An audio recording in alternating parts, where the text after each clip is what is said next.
দেখুন, প্রত্যেকটা রাজনৈতিক দলের নিজস্ব মতামত থাকতেই পারে।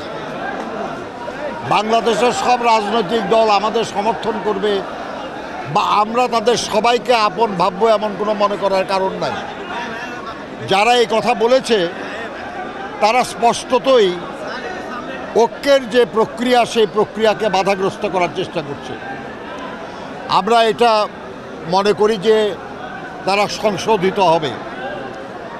আমরা বিএনপি বরাবরই স্বৈরাচারের বিরুদ্ধে ঐক্যবদ্ধ আন্দোলনের নেতৃত্ব দিয়েছি। তারা সেই ঐক্যবদ্ধ আন্দোলনের প্রক্রিয়া ছিলেন। আরও অনেক রাজনৈতিক দল ছিল।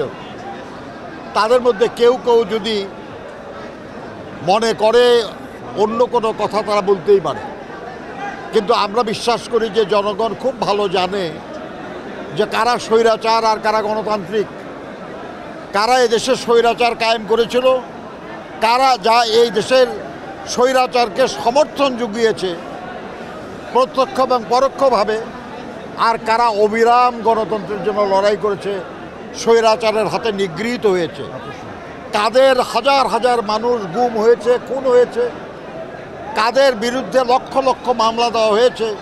এটা তো জনগণ জানে, জনগণ দেখেছে। কারা গণতন্ত্রের জন্য আপোষহীন এটাও জনগণ জানে। কাজে অন্য কোনো রাজনৈতিক দল কোনো কথা বলবে আর সেটা জনগণ গ্রহণ করবে আমরা এটা মনে করি না। বরঞ্চ এইসব কথা বলে তারা তাদের নিজেদের গ্রহণযোগ্যতাকে প্রশ্নের সম্মুখীন করছে।